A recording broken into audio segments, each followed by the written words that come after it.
ये भी भाव आने लग जाता है। धीरे धीरे ये होने लग जाता है कि मुझे कुछ नहीं करना है, आपको मेरे लिए सब कुछ करना है।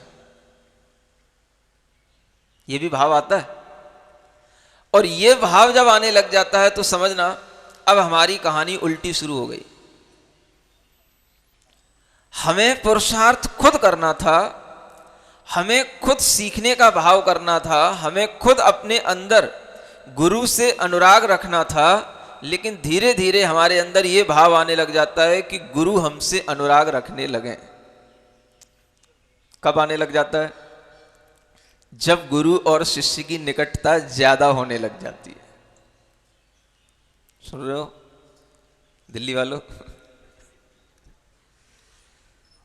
अभी संचालक महोदय बता रहे थे महाराज का प्रवास वहां पर रहा, महाराज का प्रवास वहां पर रहा, वहां पर भी बहुत धर्म भावनाओं से लोग भरे हैं, धर्म भावनाओं से लोग भर रहे हैं।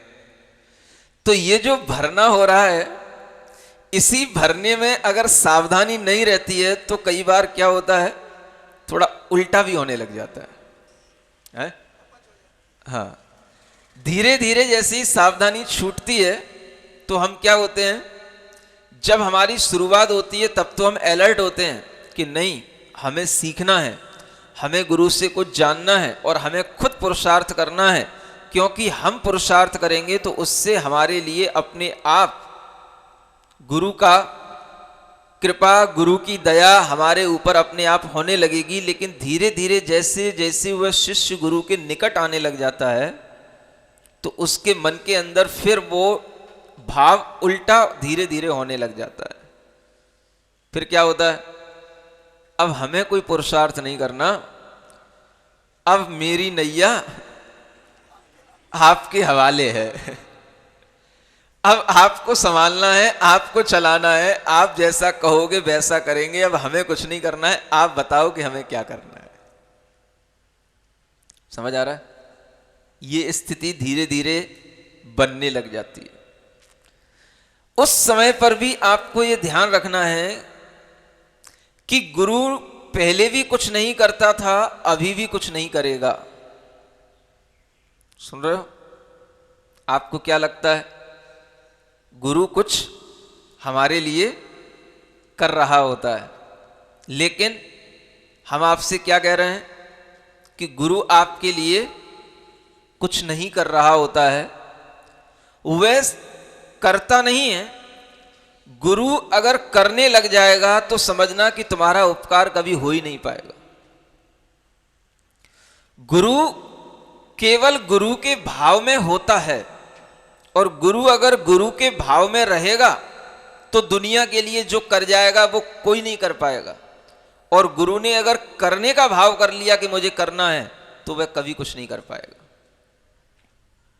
अभी आपको समझ नहीं आएगा, एक श्लोक इसके साथ और जुड़ा हुआ है, थोड़ा उसको पढ़ता हूं, फिर धीरे धीरे आपको समझ में आएगा। गुरुरत्र गुरुस्तत्र भानोरिव प्रकाशकः नेत्रैर्विलोक्यते यत्र तत्रैव दृश्यते द्वयः। गुरु यहां भी है, गुरु वहां भी है, गुरु अत्र गुरु तत्र।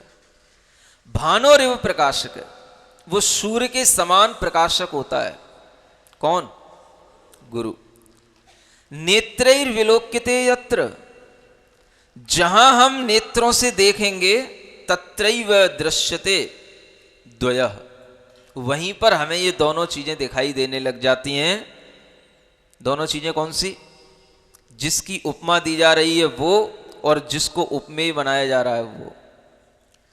गुरु की उपमा सूर्य से दी जा रही है। सूर्य भी हमारे साथ होता है, गुरु भी हमारे साथ होता है, सूर्य की तरह गुरु ही हमारे साथ रहता है। लेकिन हमें गुरु का आभास कब होता है? जब हम उसको समझें, जब हम उनको जानें, और जब हम उनसे कुछ सीखने की कोशिश करें। और किस तरह करें? जैसे सूर्य का प्रकाश होता है, सूर्य का गमन होता है, तो सूर्य अपने स्थान से दूसरे स्थान तक चलता चला जाता है, उसका उदय होता है और वह सारी पृथ्वी के लिए प्रकाश देते देते अपनी यात्रा पूरी कर लेता है। लेकिन कभी भी आपको सूर्य का आभास होता है? आप आंखों से देखेंगे, आप उसके आभास को महसूस करेंगे तो ही आपको महसूस होगा कि हाँ, सूर्य का उदय हुआ है, सूर्य आया है और सूर्य का प्रकाश हमें मिल रहा है। अगर आप महसूस नहीं करेंगे तो आपके समक्ष से सूर्य चला जाएगा, आपको पता भी नहीं होगा कि सूर्य कब आता है, कब चला जाता है। जो बच्चे रोजाना स्कूल जाने की तैयारी करते हैं, सुबह 6 बजे उठ करके, 5 बजे उठ करके, और जो उनकी टाइमिंग में, उनके रूटीन में आ जाता है और उसी तरह से वो तैयार होते हैं, उसी तरह से वो स्कूल जाते हैं, लौट करके आ जाते हैं, सुबह से शाम हो जाती है। कभी कभी आप देखेंगे बच्चों को ये फील तक नहीं होता कि कहीं सनराइज होता है, कहीं पर जो है सूर्य का उदय होता है और उस सूर्य का प्रकाश भी हमारे कुछ काम में आता है या नहीं आता है। क्यों होता है ऐसा? आप देखो, महसूस करो।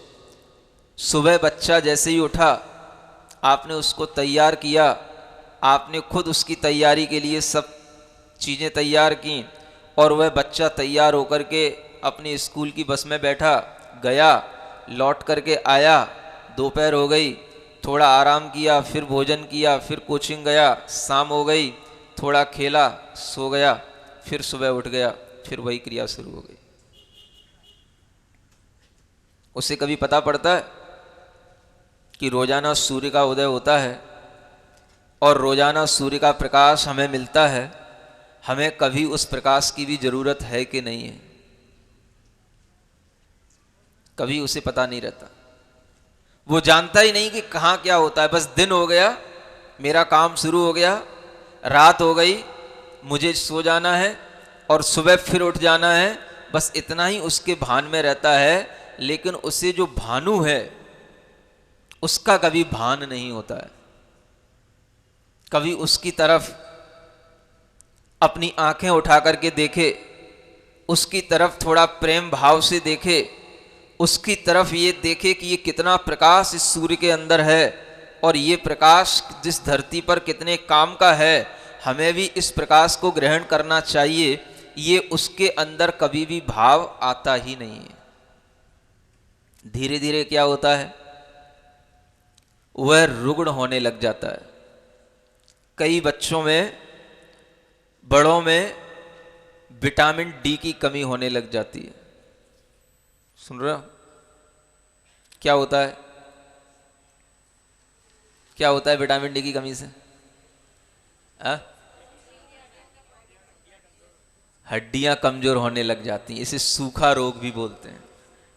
समझ आ रहा है क्यों होने लगा? हमने कभी उस प्रकाश की कीमत को समझा ही नहीं, जो प्रकाश हमारे लिए आता था, रोजाना आता था। लेकिन हम इतने बिजी हैं कि हमें वह प्रकाश कभी भी अपने काम का महसूस ही नहीं हुआ।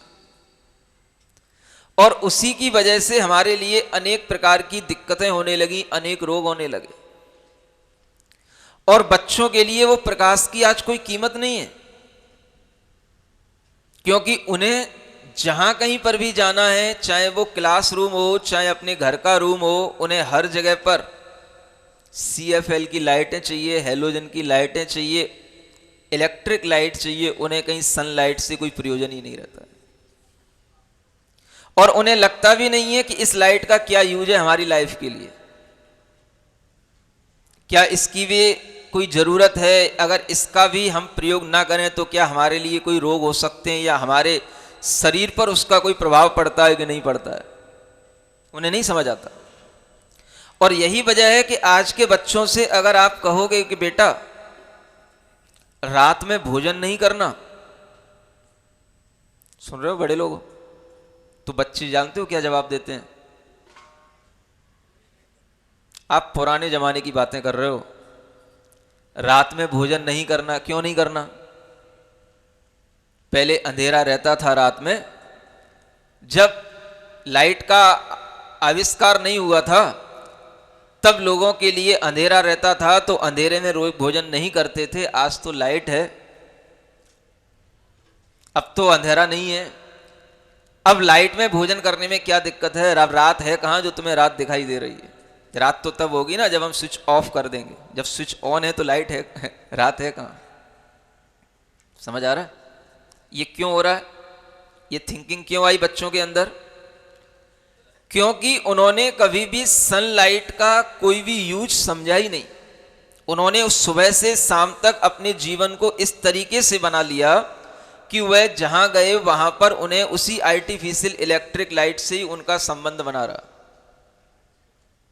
कोई भी कमरे होते हैं, कमरे एसी कमरे होंगे तो सब पैक होंगे, सनलाइट आ ही नहीं सकती, विंडो से भी नहीं आ सकती, डोर से भी नहीं आ सकती, एयर बाहर की आ नहीं सकती, सब कुछ उनके लिए बिल्कुल एयर पैक है। अंदर जो है जैसा चल रहा है बस वही उनके लिए समझ में आता है।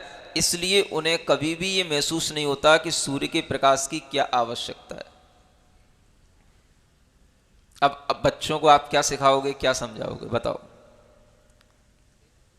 कैसे समझाओगे कि रात में भोजन करना वैज्ञानिक तरीके से भी अपने शरीर के लिए विरुद्ध है और रात में भोजन करना अपने लिए हानिकारक है? अगर आप केवल धर्म भाव से समझाओगे तो बच्चा इतना कहकर के आपको चुप कर देगा कि ये तो पहले के ज़माने की बातें हैं जब लाइटें नहीं हुआ करती थी, आज के ज़माने में तो लाइटें हैं, आपको रात्रि में भोजन करने के लिए मना क्यों करना पड़ रहा है? क्या बोलोगे? आपको ज्ञान नहीं होगा तो बच्चों को कैसे समझाओगे और कैसे उसको रात्रि भोजन से बचाओगे? दिन भर का जो सूर्य का प्रकाश है वो हमारे मस्तिष्क को कितना रुग्ण बना रहा है, शरीर को कितना रुग्ण बना रहा है, ये हमें कभी महसूस नहीं होता। और धीरे धीरे जब हम रोगी हो जाते हैं मानसिक रूप से और शारीरिक रूप से, तब डॉक्टर कहता है कि इसकी धूप में बिठा करके मालिश करो। अब विटामिन डी की कमी हो गई है इसमें, अब इसको धूप में बिठा करके इसकी मालिश करो, तब इसकी हड्डियां ठीक होंगी, तब इसका ब्लड सर्कुलेशन ठीक होगा, इसकी स्किन बिल्कुल ड्राई होती चली जा रही है, ये तब ठीक होएगा और तभी जाकर के इसका मस्तिष्क सही काम करेगा। इसकी डाइजेशन पावर भी बिगड़ती चली जा रही है। अगर हमें सूर्य का प्रकाश बराबर न मिले तो हमारे भोजन को पचाने के लिए जो अग्नि हमारे भीतर होती है और जो भोजन को पचाने के लिए जो अनेक तत्व हमारे पेट के अंदर बनते हैं वो सारे के सारे नष्ट होते चले जाते हैं और धीरे धीरे हम मानसिक रूप से शारीरिक रूप से रुग्ण होते चले जाते हैं।